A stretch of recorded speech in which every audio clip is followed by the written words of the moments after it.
नमस्कार साथियों, आप सभी का स्वागत है एजुकेशन लाइन में। साथियों, आज के इस वीडियो में हम बात करने वाले हैं कक्षा 11 के लिए विषय रहने वाला है आपका भूगोल यानी कि ज्योग्राफी। तो दोस्तों 2022 जो आपका एग्ज़ाम चल रहे हैं अभी, तो कक्षा 11 के छात्रों के लिए भूगोल का जो इंपॉर्टेंट प्रश्न पत्र है वो मैं आपको यहाँ पे बताने वाला हूँ। और काफ़ी इंपॉर्टेंट प्रश्न है वो मैं आपको यहाँ पे बताऊँगा।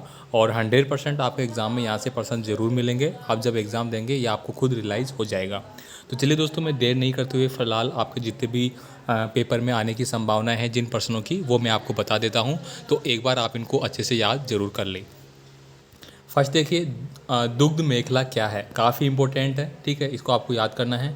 गोल्डीलॉक्स पेटी क्या होती है। अक्षांश और देशांतर रेखाओं में कोई दो अंतर लिखिए, ये काफ़ी इंपॉर्टेंट है और ये अर्धवार्षिक परीक्षा में भी आपका आ चुका है। किन्हीं दो अपदरित पदार्थों के नाम आपको लिखने हैं। वायुमंडल के संगठन में मुख्य रूप से कौन सी गैसें पाई जाती है। तो दोस्तों यहाँ पे मैं ओवरऑल ऐसा पेपर आपको दिखा रहा हूँ जो कि ओवरऑल आपकी परीक्षाओं में आ चुका है और कुछ पर्सन आपके यहाँ पे बनने वाले हैं इस बार एग्ज़ाम में, तो आप एक बार पढ़ लीजिए।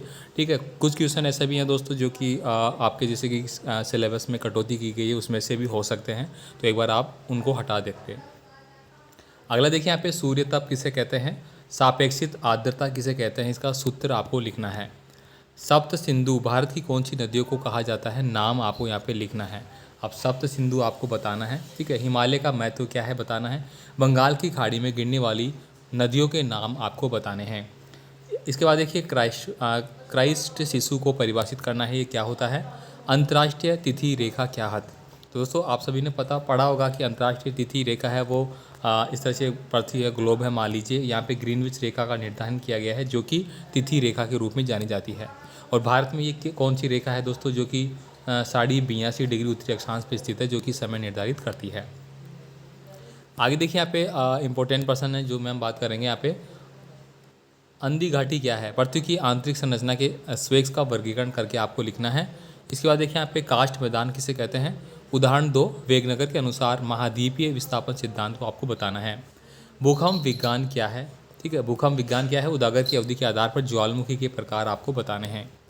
इसके अलावा देखिए यहाँ पे निम्न पर आपको टिप्पणी लिखनी है, आप किसी पे भी लिख सकते हैं। जलोढ़ लेगून लोयस यू आकार की घाटी।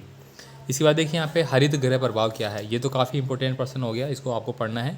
जलवायु को प्रभावित करने वाले किन्हीं कारकों के बारे में आपको वर्णन करना है। दोस्तों ये कक्षा 9th में 10th में 11th में तीनों में काफ़ी इंपॉर्टेंट प्रश्न है और लगभग हर परीक्षा में, मतलब आपके द्वार्षिकों वार्षिकों मिड टर्म उस तरह की परीक्षाओं में आपको जरूर पूछते हैं। आगे देखिए यहाँ पे अगला है भारतीय वनों से प्राप्त होने वाली उपजों पर आपको एक लेख निकला है। और रेगर क्या है और कांप मृदा को भौगोलिक परिस्थिति के अनुसार कितने भागों में बांटा गया है, तो इसको रेगर ने रेगूर बोला जाता है। ठीक है, इसके बाद देखिए प्राकृतिक आपदाएं किसे कहते हैं। महाराष्ट्र के लातूर में भूकंप कब आया था और भूस्खलन के प्रमुख कारकों को आपको बताना है। त्रिकाल क्या है, बिहार का शोक किस नदी को बोलते हैं, तो ये तो आप सभी जानते हैं, बिहार का शोक कोसी नदी को बोलते हैं।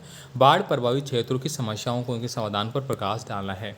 राजस्थान के मानचित्र में दोस्तों आपको ये अंकित करना है। अरावली पर्वतमाला हो गया आपका, चंबल नदी, शुष्क प्रदेश और सांबर झील। भारत के मानचित्र में आपको ये करना है, ये आप देख लीजिए। ठीक है, तो ये सारे इंपॉर्टेंट हो गए। स्थल समीर और सागर समीर में क्या अंतर है, तो ये आपको पता होगा। स्थल समीर है वो दिन में चलती है और सागर समीर है वो रात में चलती है, समुद्र से स्थल की ओर, स्थल से समुद्र की ओर।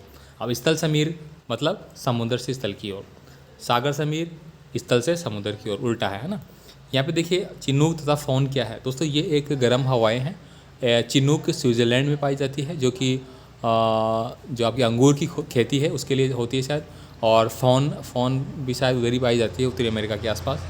वायुदाब पेटियों का वर्णन कीजिए। दोस्तों आपने ग्लोब के आधार पे आपको बताया होगा कि वर्तमान में वायुदाब पेटियाँ हैं वो कितनी हैं, 7 वायुदाब पेटियाँ हैं। ठीक है, चक्रवात क्या है, उष्ण गति रूपांतर व जेस्टिक क्रीम किसे कहते हैं। इसके बाद देखिए भारत में प्राकृतिक विविधता पर एक लेख लिखिए, उत्पत्ति के आधार पर पठारों का वर्गीकरण आपको करना है। तो दोस्तों यहाँ पे जितने भी इंपॉर्टेंट प्रश्न आपके हो सकते हैं मैंने आपको बताए हैं, आपको इनको एक बार देख लेना है। ठीक है, बाकी आपका कोई भी कमेंट आप मुझे कमेंट कर सकते हैं। मिलेंगे नए पेपर के साथ नए वीडियो में। धन्यवाद।